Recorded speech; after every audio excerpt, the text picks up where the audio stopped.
네, 오늘은 봉독한 말씀을 가지고 공의로 다스림을 받는 자라는 제목으로 우리 같이 말씀을 나누기를 원합니다.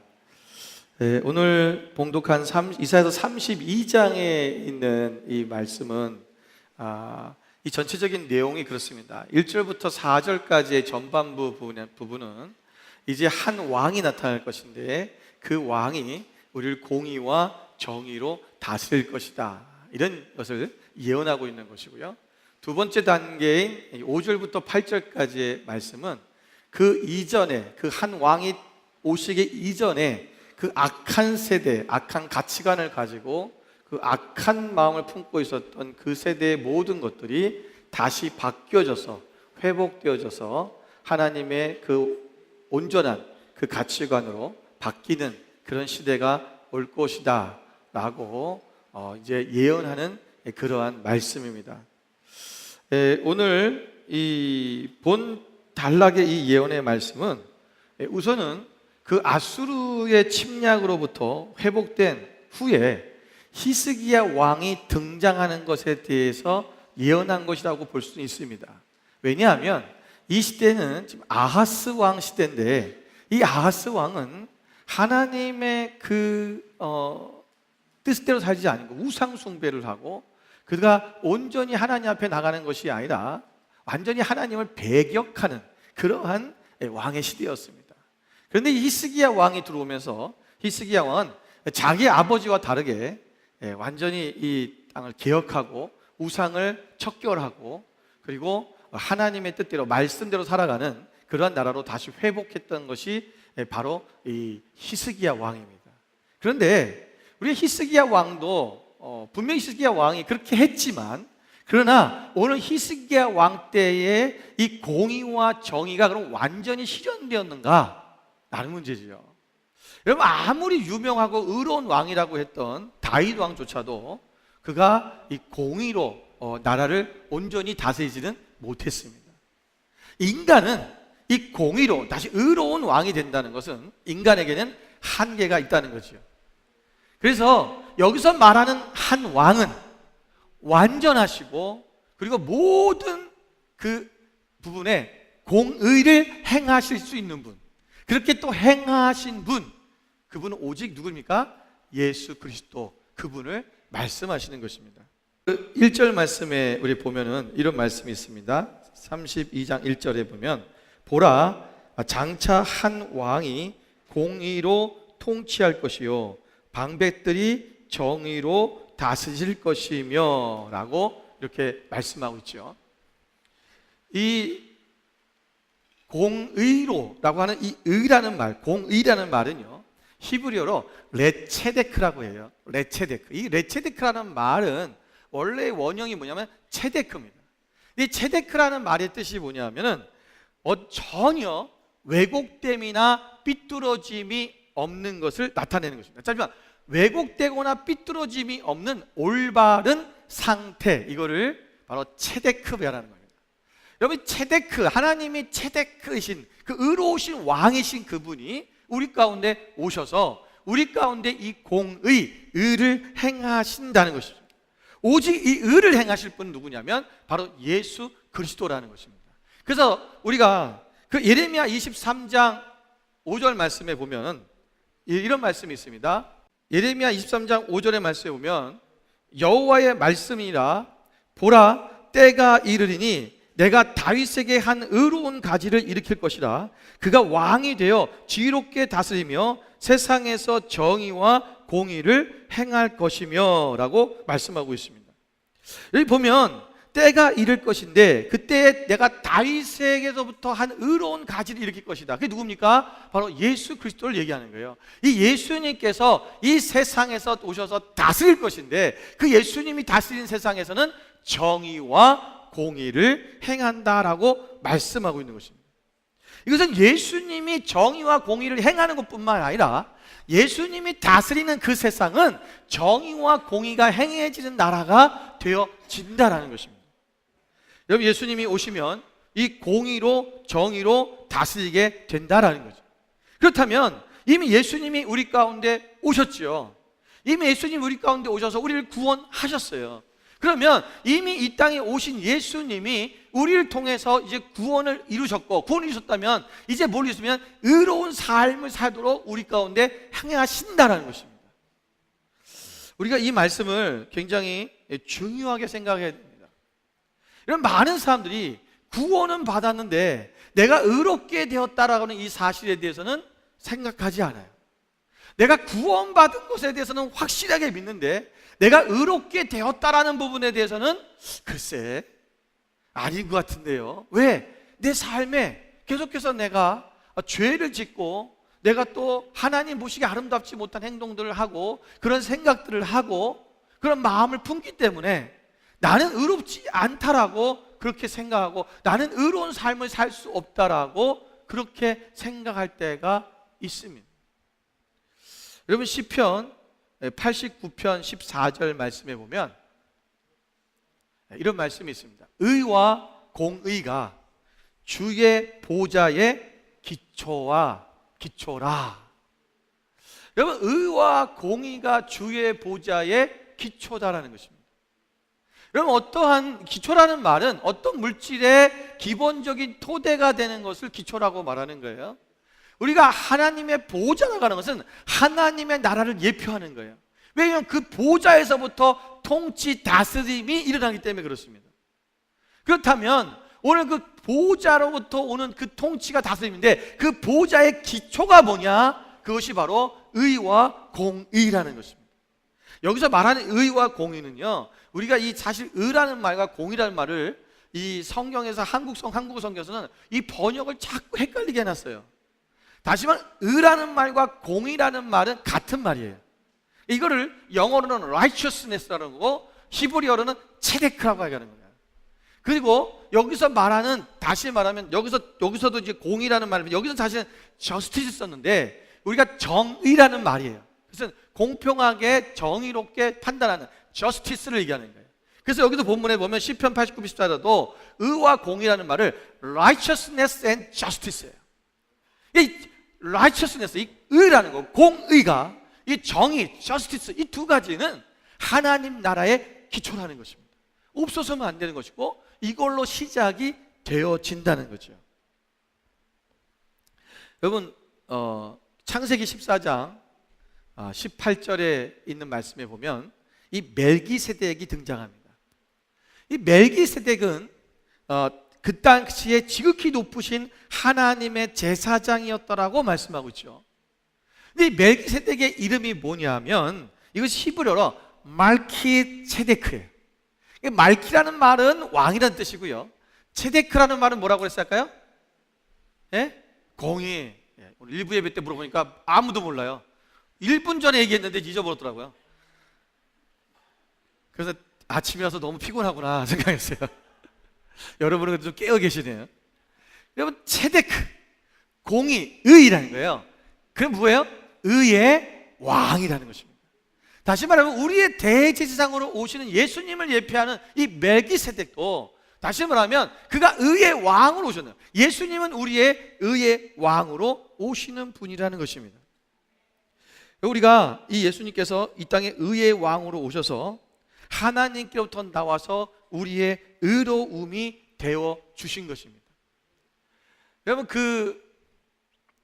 고린도전서 1장 30절 말씀을 같이 한번 읽어보겠습니다. 함께 읽겠습니다. 너희는 하나님으로부터 나서 그리스도 예수 안에 있고 예수는 하나님으로부터 나와서 우리에게 지혜와 의로움과 거룩함과 구원함이 되셨으니. 자, 이 지금 계속 무슨 말씀을 드리냐면 하나님이 지금 우리의 의로우신 하나님, 그 왕이신 예수님이 오실 건데 그 예수님이 의로운 왕이라는 거예요. 그 의로운 왕이 오셔서 우리를 다스릴 때 우리는 어떠냐면 의로운 사람이 된다는 거예요. 자, 여기 보면 너희가 하나님으로부터 나서 그리스도 예수 안에 있고 예수는 하나님으로부터 나와서 우리에게 지혜와 그리고 뭡니까? 의로움과 거룩함과 구원함이 되셨다라는 거예요. 우리가 예수님이 우리의 구원함이 되셨다라는 것은 다 알아요. 그리고 그것에 대해서 반박하는 사람 아무도 없어요. 그런데 구원함이 되신 것뿐만 아니라 무엇도 되셨다고요? 지혜도 되셨고, 우리의 거룩함도 되셨고, 우리의 의로움이 되셨다라는 것입니다. 자, 예수님이 우리의 구원함이 되셨다면 우리는 예수님으로 인해 구원을 받은 거죠. 맞죠? 틀리지 않죠? 그러면 우리가 예수님으로 인해서 거룩함을 받았다는 거예요. 우리 거룩함이 되셨으면 우리도 거룩하게 되었다라는 것입니다. 그분이 우리에게 오셔서 의로움이 되셨기 때문에 우리도 의로운 사람이 되었다라는 것입니다. 그분이 지혜로우신 분이 오셨기 때문에 우리에게도 지혜가 우리 가운데 임했다라는 것입니다. 이게 왜 이렇게 중요하냐면 우리가 이 사실을 인정하지 않고 살기 때문에 우리의 삶에 우리가 의롭고 거룩한 삶을 살지 않는 거예요. 나는 그렇게 살 수 없다고 아예 생각하는 거죠.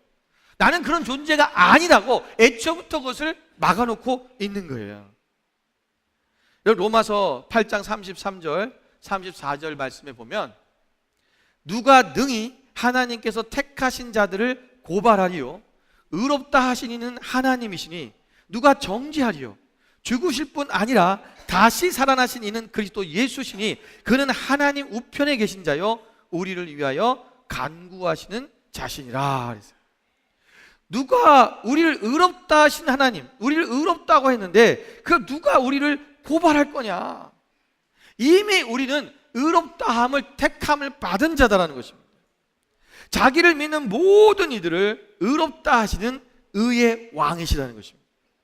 우리는 이미 이 의를 우리는 얻었습니다. 그럼 우리가 이것을 어떻게 얻었느냐? 우리가 의를 얻은 이유가 있어요. 그게 얻은 게 뭐냐면 믿음으로 얻은 거예요. 믿음으로. 여러분 로마서 창세기 15장 6절 말씀을 같이 보겠습니다. 창세기 15장 6절. 자, 같이 한번 읽어볼까요? 아브라함이 여호와를 믿으니 여호와께서 이를 그의 의로 여기시고. 아브라함이 하나님을 믿음으로 그를 의로 여기셨다라고 말씀하고 있는 것입니다. 그래, 믿음으로 의로. 또 하나 볼까요? 로마서 3장, 신약에도 보면 로마서 3장 22절 24절 말씀에도 그와 같은 말씀이 있습니다. 같이 한번 읽어보겠습니다. 곧 예수 그리스도를 믿음으로 말미암아 모든 믿는 자에게 미치는 하나님의 은이 차별이 없느니라. 모든 사람이 죄를 범하였음에 하나님의 영광에 이르지 못하더니 그리스도 예수 안에 있는 속량으로 말미암아 하나님의 은혜로 값없이 의롭다 하심을 얻은 자 되었느니라. 아멘. 여러분 보세요. 우리가 믿음으로 말미암아 모든 믿는 자에게 하나님의 의가 미쳤다라는 거예요. 이건 차별이 없다는 것입니다. 누구에게나 뭐 하기만 하면? 믿기만 하면. 믿기만 하면. 우리는 원래 예수 안에 우리가 모든 사람이 죄를 범했기 때문에 하나님의 영광에 이르지 못해요. 우리는 의롭다 할 수가 없어요. 그러나 예수 안에 있는 사람은 속량을 받았기 때문에, 구원함을 받았기, 죄 씻음을 받았기 때문에 우리는 더 이상 우리는 하나님 앞에서 이제는 의롭다 하심을 얻는, 의롭지 않다라는 말이 아니라 의롭다라고 우리를 말씀해 주셨다는 것입니다. 자, 여러분은 의로우신 분입니다. 우리는 의로운 사람입니다. 우리는 의를 행할 수밖에 없는 사람이라는 거예요. 우리가 이미 그리스도의 그 하나님의 공의의 하나님으로부터 다스림을 받았다면 우리는 그 의로운 삶을 살아야 된다는 거예요. 어제 그저께 성시와 집회가 있었어요. 그 성시와 집회에 갔다 왔는데 거기 강사로 오신 목사님이 이제 구세군 사관님이세요. 근데 이분이 과거에 이 골수암, 급성 골수암인데 뭐 중간에 이름이 많아요. 길이 길더라고요. 근데 저는 급성과 골수암만 기억했어요. 급성 골수암을 걸리셔서 이분이 정말 사경을 헤매시고 진짜 병원에서 이 당장에 이제 한 많이 살아야 1개월, 2개월 삽니다. 이렇게 사형 선고를 받으신 분이에요. 근데 이분이 이제 어떤 여차저차 해가지고 또 치료도 받고 두 번의 죽을 고비를 넘기고 이제 마지막으로 이제 다 그것이 치료가 됐는데 이제 이것을 계속 유지시키려면 뭘 해야 되냐면 골수 이식을 해야 된다는 거예요. 이 골수 이식을 해야 되는데 이 골수가 맞는 사람이 없는 거예요. 한국에 20몇만 명의 골수 이식을 하겠다고 하는 사람이 있는데 그 중에 맞는 사람이 한 명도 없는 거죠. 그래서 이것을 이제 골수를 어느 병원에서 반만 맞아도 시험을 해본 거예요. 그런데 이게 나은 케이스가 있는 거예요. 그래서 그 소식을 듣고 그 병원으로 찾아갔대요. 그래서 반만 맞아도 되니까 반만 맞은 사람 많거든요. 그래서 갔는데 그 되도록이면 이제 보통 다른 사람이 아닌 가족은 무조건 반은 맞는데요. 그런데 위에 딸 둘이 있었는데 이 딸들이 있고 하나님이 뒤늦게 43세 때 늦둥이를 하나 주셨는데 아들을 주신 거예요. 그런데 딸들보다는 아들이 더 적합하기 때문에 아들로 합시다 이렇게 해서 아들의 골수를 이식하게 됐어요. 근데 이분이 그런 얘기를 하는 거예요. 저는 골수 이식에 대해서 많이 이렇게 골수 이식한다는 얘기 들었지만 그것이 어떻게 되는지 처음 들었는데 이분이 이런 얘기를 하세요. 골수 이식을 할 때 내 피, 나의 그 암세포가 있는 나의 모든 피를 다 죽여버리는 거래요. 그래서 이거를 아주 독한 약을 써야 되는데 간호사들도 그 약을 쓸 때 자기 피부에 떨어지면 새카맣게 타버린대요. 그래서 이게 혈관으로 들어가면 타질 않아요. 내 피만 죽이는 거예요. 그래서 이 약을 아주 각각 독한 피를 쓰기도 하고 뭐 토끼의 항체를 집어넣기도 하고 이러면서 내 안에 있는 내 피를 다 죽여버리는 거예요. 그리고 이제 자기 아들의 그 피, 새로운 피를 골수 이제 뼈에다가 집어넣어서 이걸 골수에 집어넣으면 이것이 여기서부터 이제 그것이 생성이 되면서 피가 생성이 돼서 그 피가 도는 건데 문제는 뭐냐면 이게 성공적이 되는 게 뭐냐면 내 피는 완전히 다 죽어서 없어지고 온전히 그 아들의 피만 있어야 된다는 거예요. 100%. 그래서 하는 거예요. 만약에 조금이라도 이 자기의 원래의 피가 조금이라도 남겨져 있으면 그 수술은 골수 이식은 실패가 된 거예요. 그래서 그러면 살 가망이 이제 없는 거죠. 그런데 이 검사를 했는데 이제 골수 이식을 하고 일주일 있다가 이제 그 검사를 해서 그 결과를 알려주는데 그 결과 100% 아들의 피로 바뀌었습니다. 재미난 일이 뭐냐면 이 아들의 피로 바뀌었잖아요. 자기의 혈액형이 바뀐 거예요. 혈액형이 바뀌었어요. 그러니까 나에 있었던 모든 피가 다 죽어버리고 새로운 피가 주입이 된 거죠. 근데 아들이 늘 그랬대요. 애가 막 열이 많아갖고 땀이 잘 차서 발이 막 신발을 신으면 땀이 나고 막 뜨겁다고. 그래서 애가 운동을 잘 안 신고 쪼리 신고 다니고 막 이랬다는 거예요. 그런데 걔 피가 이게 들어온 다음부터 발이 왜 이렇게 뜨거운지 본인이 너무 발이 뜨겁더래요. 그리고 아들이 이 귀가 늘 뜨겁다 그러는데 진짜 귀가 뜨겁더라는 거예요. 완전히 아들의 생명으로 바뀌어버린 거예요. 가끔 이제 아들한테 뭘 할 때마다 아들이 그러는데 내 피로 살면서 그러면서 이제 그러는데 그러니까 분명히 자기가 아들을 낳았는데 지금은 아들의 생명을 이어받아 사는 거예요. 그러니까 누가 아들인지 모르겠다 이제 얘기하셨어요. 그래서 이야기를 들으면서 한 가지 깨달은 게 있어요.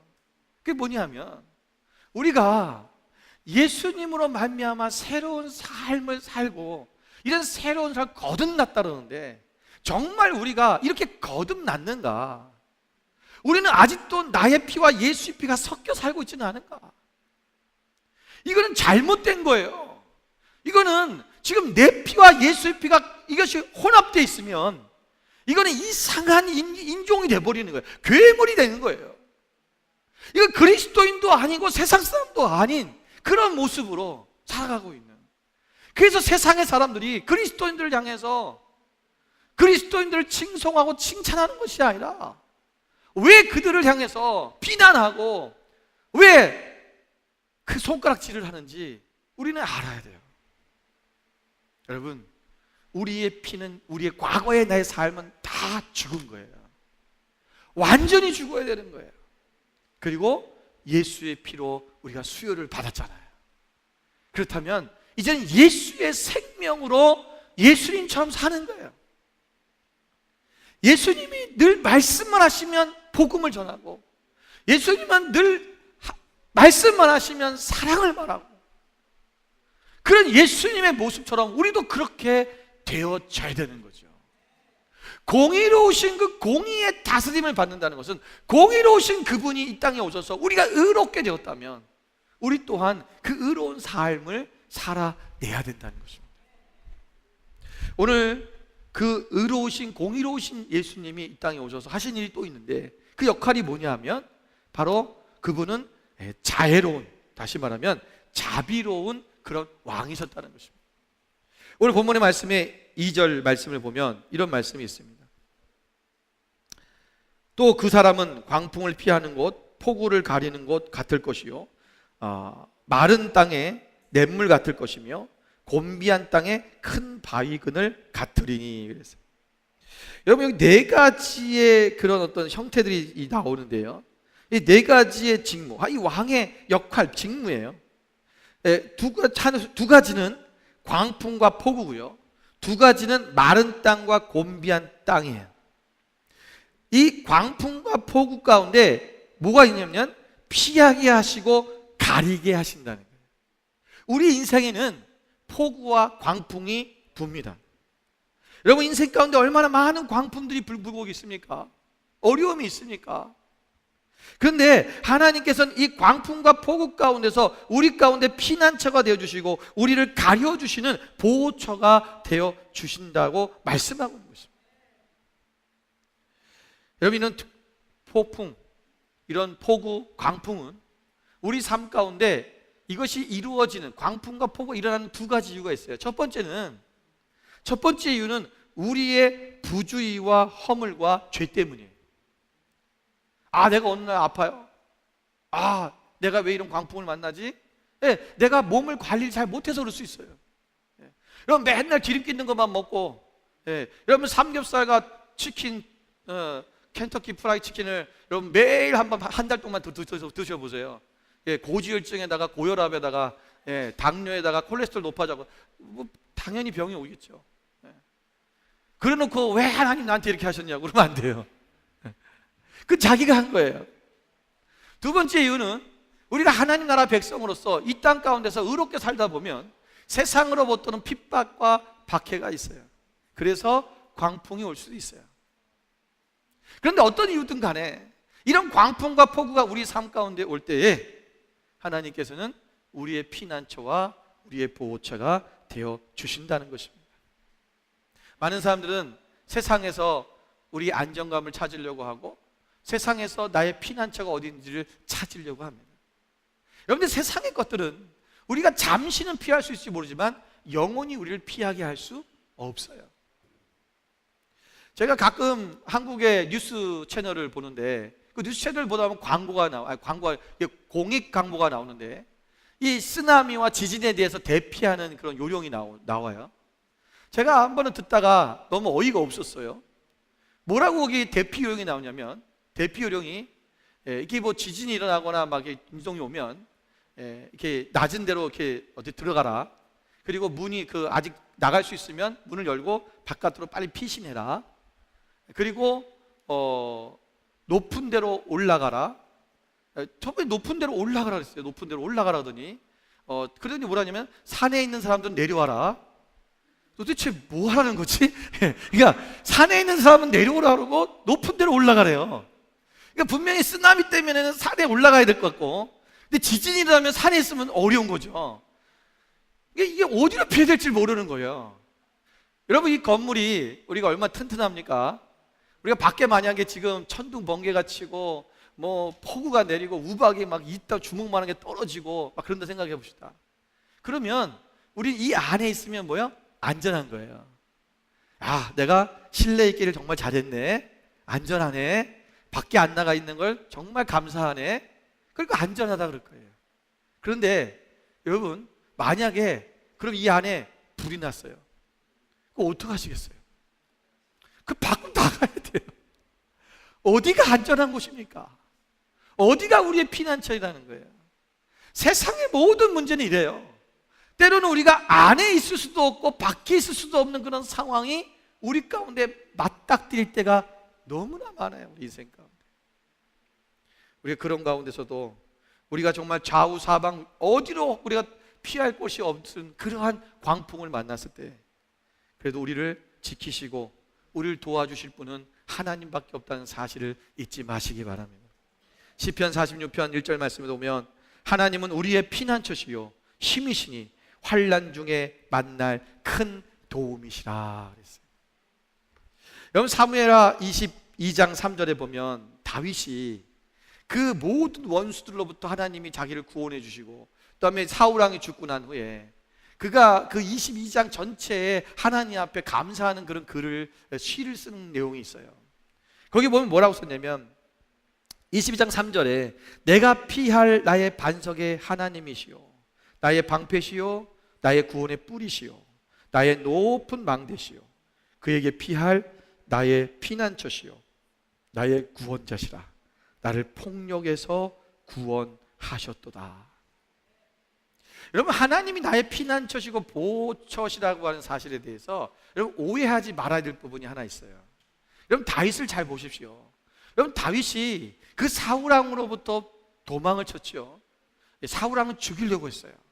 심지어 그 앞에 있는 자기를 향해서 그 음악을 연주를 해주고 있는 그 다윗을 창을 던져서 죽이려고 했어요. 여러분 그가 피난한 곳이 어디입니까? 블레셋이에요.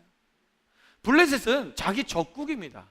또 블레셋은 이 다윗을 철천지 원수처럼 생각하는 사람. 왜? 골리앗을 죽여버렸잖아요.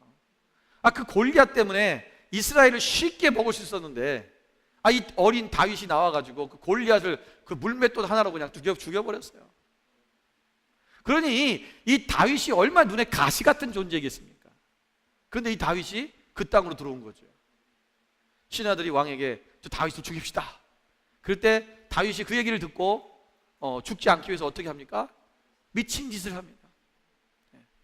자기가 미친 것처럼 위장을 해서 막 침을 질질 흘리고 그리고 막 벽에 막 붙어가지고 막 이러고 이상한 짓을 하는 거죠. 여러분 지금 하나님이 보호하고 계신 걸까요? 하나님이 지금 피난처가 되고 계시는 겁니까? 거할 집이 없어서 아둘람 동굴에서 생활을 했어요. 지금 하나님이 그의 피난처가 되어주시고 안전한 보호처가 되고 계시냐는 거예요. 그의 방패시고 그의 구원의 뿌리시고 그가 높은 망대처럼 그렇게 지켜주셨나요? 우리는 우리의 삶을 지금 현재의 삶을 보면 하나님이 지금 나를 안 지켜주는 것처럼 생각이 들어요. 아니요. 여러분 지금 오늘 내가 어려운 환난과 광풍과 폭우 속에서도 내가 있고 그 메마른 그러한 이 마른 땅과 같은 곤비한 땅과 같은 그런 상태에 내가 있다 할지라도 오늘 지금 하나님이 나를 숨쉬게 하고 지금 이 순간을 통과하게 하는 것은 하나님께서 지금 나를 지켜주시기 때문에 그런 것입니다. 그분이 나의 피난처시기 때문에 나의 보호처시기 때문에 지금 이렇게 내가 존재하는 거예요. 우리는 무엇인가 하나님이 그냥 나를 좋은 집에서 아주 튼튼한 성과 같은 곳에서 나를 보호하시고 내가 편하게 내가 아무 걱정 없이 그렇게 있는 그 순간만이 하나님이 나를 지금 지키고 계시고 피난처가 되신다라고 착각합니다. 아니에요. 지금도 하나님이 나를 지켜주신 거예요. 그래서 다윗은 고백하는 거죠. 그가 나중에 다 그 원수들이 죽고 자기 왕이 됐을 때 하나님 앞에 하나님은 나의 피난처시요. 왜 지금까지 나의 피난처가 되어주셨다라는 거예요. 왕이 되서기 때문이 아니라 그 모든 과정이 오늘 하나님이 함께 하심으로 이루어졌다는 것입니다. 여기 마른 땅과 곤비한 땅엔 예색이합니다. 이것은 생명체가 살기 어려운 땅을 얘기하는 것입니다. 광야죠.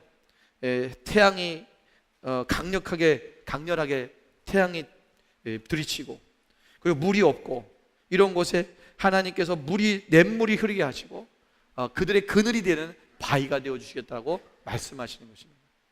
오늘 우리는 이 생명 없는 것 같은 이 땅에서 하나님이 우리에게 생수의 근원 되어주시고 우리에게 생수를 부으셔서 우리로 하여금 하나님의 그 나라 속에서 우리가 생명을 얻을 수 있도록 우리에게 도와주신다라는 것입니다.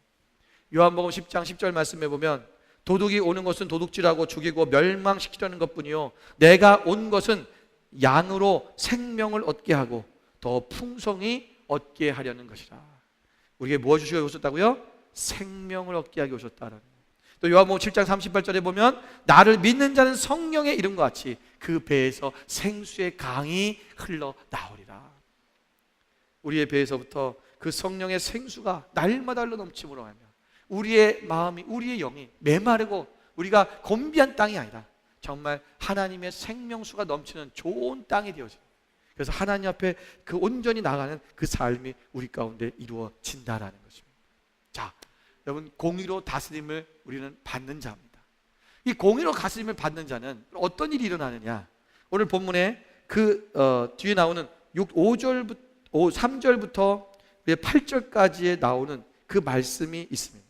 여기서 3절, 4절에 나오는 말씀은 뭐냐면 공의로 다스림을 받는 자는 보고 듣고 말할 수 있다라는 것입니다.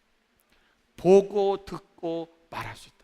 이것은 어떤 자연적으로 우리가 그냥 모든 일반인이 하는 것처럼 그냥 보고 듣고 말한다 그 얘기가 아니겠지요.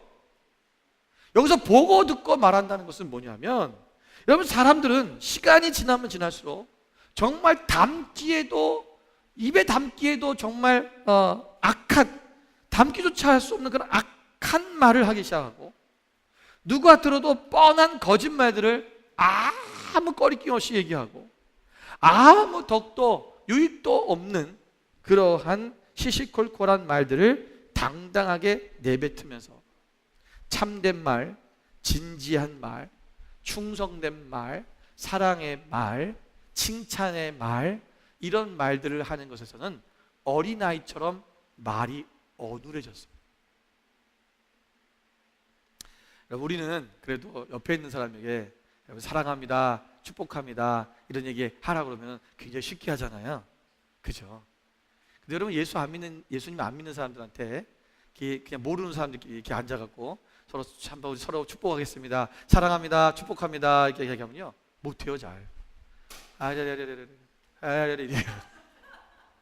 잘 이거를 끝까지 못해요. 왜? 쑥스러운 거예요. 민망스러운 거죠. 그게 쉽지가 이상하게 하는 거죠. 왜 그럴까요? 그게 뭐 이렇게 어렵겠어요? 그런데 이상하게도 사랑합니다, 축복합니다, 당신은 위대한 분입니다, 당신은 존귀한 자입니다 이런 얘기 하라 그러면요 말이 떨어지지가 않아요. 어눌해진 거예요. 말할 수가 없어요. 왜 그런지 알면 가치관이 바뀌어진 이 세대 속에서는요 그런 말들을 하는 게 어려워요. 욕하고 남을 비방하고 남을 흉을 보고 이런 얘기를 하라 그러면 실컷합니다. 여러분, 요즘 젊은 아이들이 좋아하는 힙합, 이 힙합 문화라는 게 뭡니까? 이 힙합의 문화는 세상을 거스르는 거예요. 세상의 전통적인 세상의 그런 이루었던 그 흐름을 거꾸로 가는 거예요. 이게 힙합 문화예요. 그게 모든 미술, 음악, 영화 모든 것이 그런 힙합 문화가 다 형성되어 있는 거죠. 그래서 음악을 보면 힙합 문화의 대표적인 음악이 뭐예요? 랩이에요. 랩을 보십시오. 랩으로 노래하는 사람들 대부분이 랩은 뭘 하는 거예요? 원래 남을 디스하는 거죠. 남을 디스하는 거예요. 남의 단점을 이야기하는 거예요. 너는 이게 나쁘고 넌 이게 나쁘지, 넌 이런 게 있지, 흉보 놀리는 거예요. 그게 랩이에요. 원래 용도가 그거예요. 세상은 점점 그렇게 흘러가고 있어요. 하나님의 영원하신 하나님을 보지 못해요. 그분이 보는 시각으로 세상을 봐야 되는데 항상 세상이 보는 시각으로 세상을 봐요. 나의 시각으로 세상을 봐요. 듣는 것도 마찬가지죠. 우리가 들어야 될 것과 듣지 못할 않아야 될 것을 걸러야 되는데 아무거나 다 주워 듣고 그것을 내 마음에 담아버려요.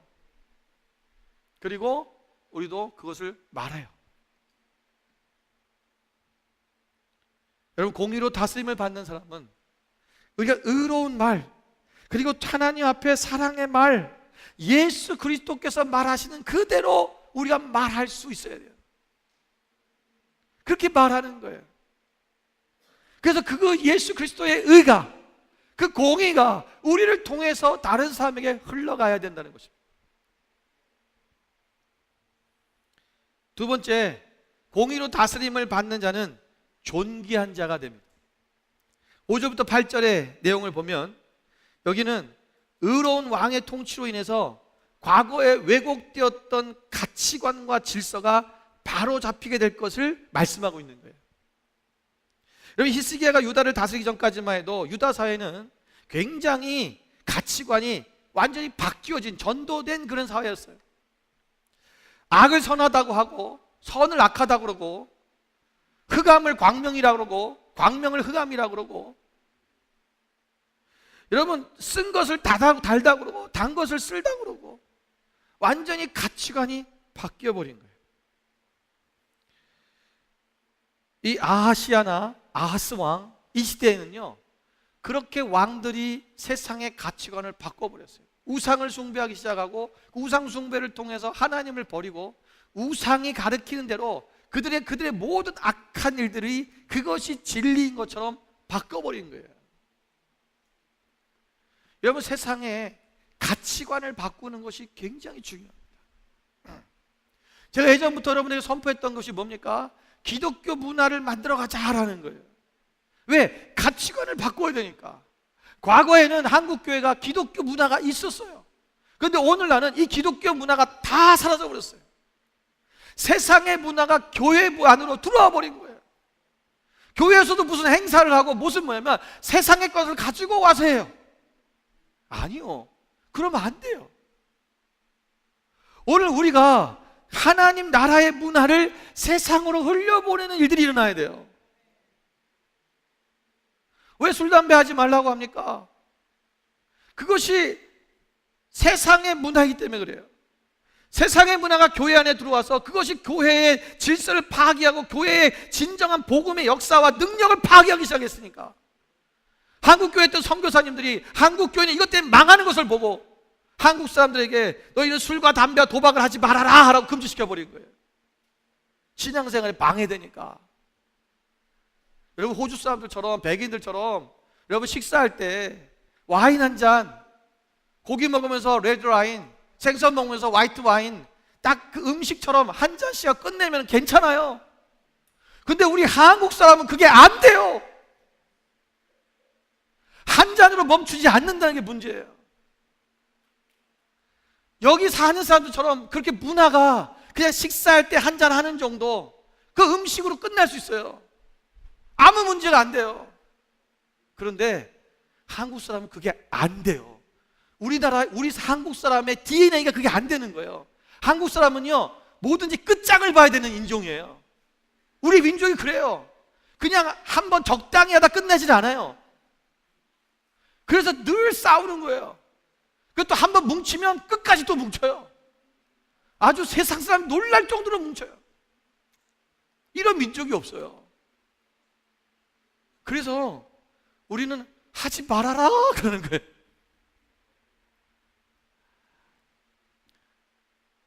여러분, 제가 이 성시화에 갔다 왔지 않습니까?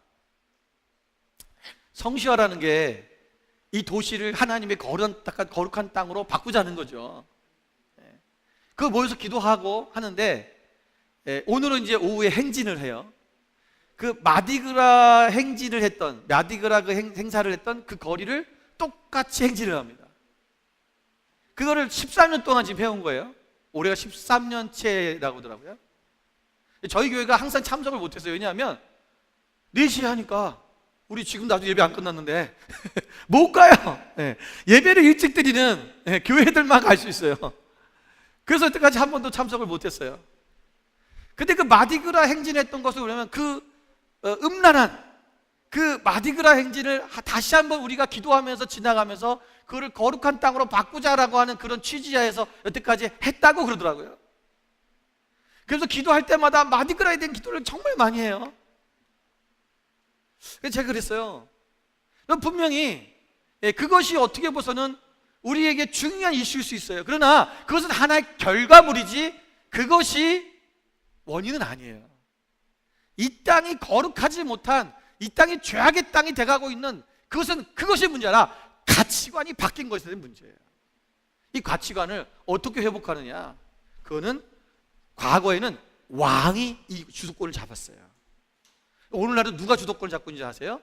바로 이 땅을 다스리는 정치인들과 언론과 미디어예요. 여러분, 이 땅의 가치관을 주도하는 세대가 지금 그 영역이 어디냐면 언론과 미디어가 강하고요. 그리고 그것을 정치가들이 그걸 통해서 법을 만들어 버리는 거예요. 그러니까 오늘날 이런 법들이 생겨버린 거죠. 가치관이 바뀌어버리는 거예요. 사람들이 갖고 있던 정상적 가치관, 바른 가치관이 완전히 바뀌어버렸어요. 여러분, 우리가 진정으로 하나님 앞에 존귀한 자가 되어야 되는데, 여기 보면 너희가 어리석은 자를 다시 존귀하다 부르지 아니하겠고 그랬죠. 여기 보면 어리석은 자가 나와요. 그리고 악한 자가 나옵니다. 여러분, 어리석고 악한 자, 이런 자들이 이제 바뀌어야 된다는 것입니다. 어떻게 바뀌냐? 존귀한 자로 바뀌어야 된다는 거예요. 그럼 어리석은 것은 어떤 것이고 악한 건 어떤 것이냐? 오늘 본문에 나와 있는 말씀을 한번 되짚어 보겠습니다. 자, 어리석은 자는 뭐라고 했습니까? 어리석은 것을 말하는 자예요. 마음에 불의를 품어 간사를 행하는, 간사한 것을 행하는 거예요. 패역한 말로 여호와를 거스리는 자, 졸인 자의 배를 비게 하고 목마른 자에게서 마실 것을 잃어버리게 하는 자. 이 말은 뭘까요? 졸인 자를 배를 비게 하고 목마른 자에게, 졸인 자에게 먹을 것을 주지 않고 목마른 자에게 마실 것을 주지 않고 심지어는 그것에 있는 것까지도 빼앗는 자를 얘기하는 거예요. 이거 어리석은 자라는 거예요. 악한 자는 뭐라고 했습니까? 악한 계획을 세워 거짓말로 가련한 자와 가난한 자들을 멸한다. 그래서 이 가련한 자라는 뜻은 원어로 하면 이게 연약한 자를 얘기하는 거예요. 가난하고 힘이 없고 마음이 약한 사람, 사회적으로 비천한 사람, 신분이 낮은 사람, 이런 사람을 가련한 자라 말하는 거예요. 이런 가련하고 가난한 자들을 그들을 멸하는, 그들을 고통을 주고 그들에게 빼앗고 이런 사람들을 얘기하는 거예요. 이 악한 자라는 것입니다. 우리는 반드시 분명히 이 어리석은 자와 악한 자의 자리에 서서는 안 되겠죠. 우리가 서야 될 자리가 뭐냐면 바로 존귀한 자가 되는 것입니다.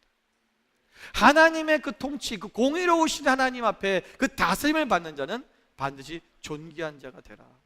이 존귀한 자는 존귀한 것을 늘 계획하고 하나님의 뜻을, 하나님의 일을 계획하는 거예요. 존귀한 분은 누굽니까? 제가 인터넷에서 사실은 좀 존귀한 자의 저기 좀 이렇게 테마 배경을 넣으려고 존귀한 자를 찾았어요. 노블맨을 찾았더니 전부 옛날에 무슨 경들, 무슨 경, 무슨 정, 이런 그런 사람들 사진만 쭉 올라와 있더라고요. 그러다가 딱 중간 뒤에 부분에 하나 딱 오르게 예수님 사진이 딱 있었어요. 존귀한 자는 누구시냐면 예수님입니다. 우리가 예수님의 일, 주님의 일, 하나님이 원하시는 그 일을 계획하는 거야. 존귀한 자는. 그리고 존귀한 자는 그분의 그 일에 우리가 서는 것입니다. 선다. 이 선다라는 말은 우리가 이 히브리어로 야쿰 그래요. 야쿰. 이 야쿰이라는 말은 무슨 뜻이냐면요, 우리가 단호한 결단을 내려서 그 결단을 삶 속에서 추진하는 것, 이것이 뭐냐면 야쿰이에요. 내가 이제는 존귀한 자가 될 거야. 그리고 결단하고 내가 이제는 존귀한 자로서의 삶을 추진해 가는 거예요. 그것을 이루어 가는 거예요. 그 삶을 살아내려고 하는 거예요. 이것이 뭐냐? 존귀한 자로 서는 거예요. 여러분, 우리는 존귀한 자입니다. 우리 옆에 분에게 선포하십시다. 당신은 존귀하신 사람입니다. 여러분, 우리는 존귀한 자입니다. 여러분, 존귀한 자는 이제는 그 존귀한 자로 서요. 왜? 하나님의 의로우심으로, 공의로우심으로 다스림 받았고 우리는 이미 의로움을 입었다는 거예요. 의로움이 되었어요. 그럼 우리는 의로운 사람이 되었다면 반드시 의로운 사람은 존귀한 자로 삶을 살아야 돼요. 그러면 이제는 그래도 우리가 그냥 여러분 내가 나는 이제 하나님 믿으니까 난 존귀한 자가 됐어. 나는 의롭게 살 수 있을 거야. 우리가 그렇게 막연하게 있으면 그렇게 살지 못해요.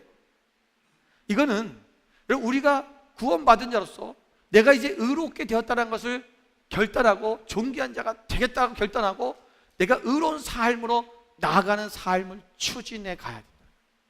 추진해야 돼요. 이건 내가 해야 할 일이야. 그리고 성령님께서는 도와주실 거예요. 그래서 우리가 그렇게 살 수 있도록 나아가는 거예요. 여러분, 실제적으로 성시화라는 게 뭐 모여서 기도하고 우리가 행진하고 여기서만 끝나는 게 아니라 분명히 성시화 대회에서도 그런 얘기를 했어요. 각자의 삶 속에서 우리의 삶이 좀 하나님 안에서 변화되어서 우리가 그렇게 하나님의 거룩하심으로 의로운 삶을 살아내는 것, 그래서 영향력을 끼치는 것, 그것이 바로 진정한 성시화가 되는 것일 것입니다. 오늘 우리의 삶에 여러분의 가정과 여러분의 주변에 여러분의 직장과 사업장에 여러분 모든 주변의 사람들이 바로 이렇게 하나님 안에서 여러분 때문에 공의로 다스림을 받는 그런 사람들이, 그런 장소가 되시기를 주님의 이름으로 축원을 드립니다. 기도하겠습니다.